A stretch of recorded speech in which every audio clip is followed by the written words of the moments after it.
Bella Swan est un personnage plat. Mais ça, je vous l'ai déjà dit. Mais pour le coup, quel rapport avec Harry Potter? Aucun, si ce n'est qu'Harry Potter, lui aussi, est un personnage plat.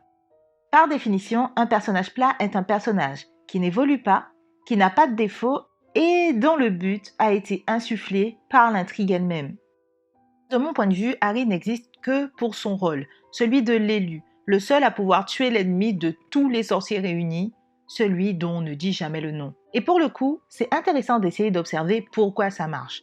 Bah oui, parce que le but n'est pas de dire bouh, c'est nul, mais plutôt incroyable, un personnage n'a aucun défaut, mais rapporte malgré tout tous les suffrages, alors que tous les youtubeurs réunis, y compris Priska, nous disent qu'il faut créer des personnages complexes. Ok, donc analysons. Bienvenue sur ma chaîne. Si tu ne me connais pas, je m'appelle Priska. Je suis coach depuis 2015. Pourquoi je te dis ça comme ça? Je suis coach depuis 2015. J'accompagne la femme à se débarrasser de ses doutes, à se débarrasser de ses blocages, pour écrire son premier roman, pour réaliser son rêve en fait, tout bêtement.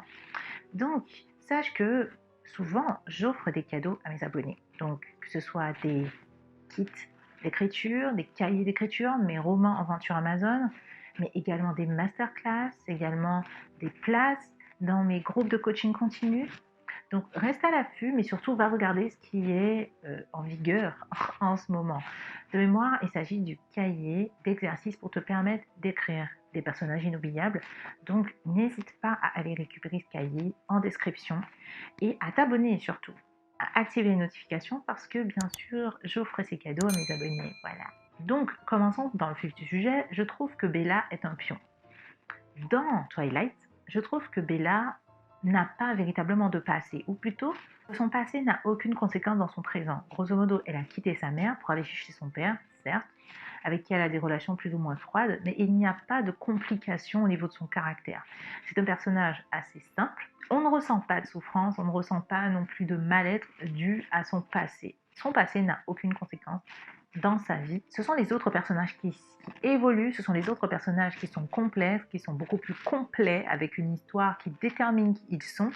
Alors que Bella, en fait, on a l'impression qu'elle a été inventée pile poil pour pouvoir être le personnage le plus neutre possible pour que chaque femme qui lit ce roman puisse tomber éperdument amoureuse d'Edward. Et d'ailleurs, ça a pas mal fonctionné pour moi à l'époque. Alors, pour ma défense, j'avais 16 ans. Mais pour le coup, quel rapport avec Harry? Eh bien, de mon point de vue, Harry n'existe que pour son rôle, celui de l'élu. Tout comme Bella, Harry a un passé. Ses parents sont morts en lui sauvant la vie, mais il n'y a aucun impact sur son caractère présent. Il ne semble pas en souffrir, et tout comme Bella, il n'a aucun défaut agaçant. Contrairement à Hermione, par exemple, dont l'intelligence frôle l'arrogance, mais sauve bien les miches quand même. Cette saga, pour moi, fonctionne malgré tout pour 3 raisons. Mais est-ce que j'ai bien envie de vous donner ces raisons?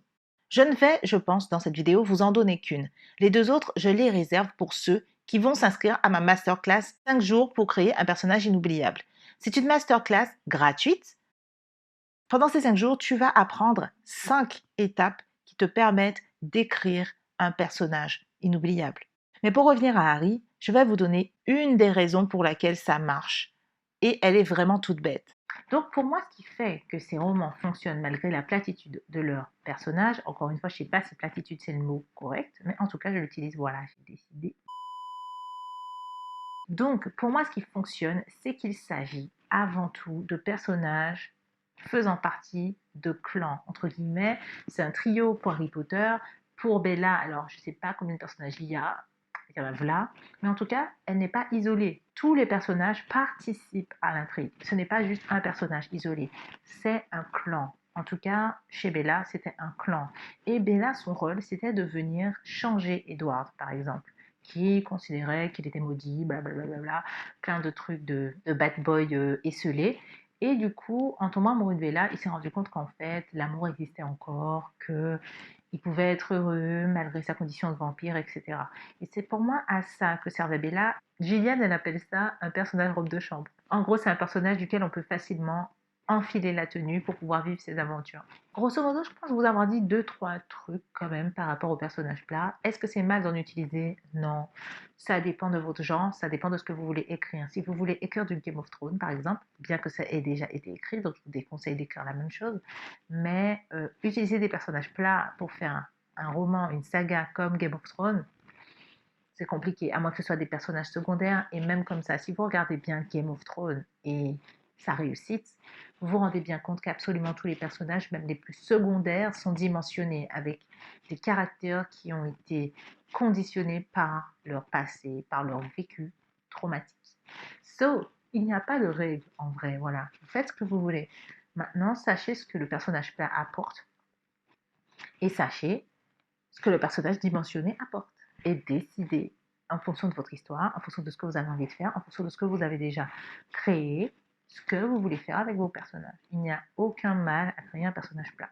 So voilà les gens. J'espère que cette vidéo vous aura plu. Si c'est le cas, n'hésitez pas à la partager, à la liker, à la partager, à vous abonner. N'hésitez pas à aller récupérer votre cadeau. Il s'agit d'un cahier d'exercice pour pouvoir créer des personnages inoubliables. Et moi, je vous dis à tantôt pour une autre vidéo.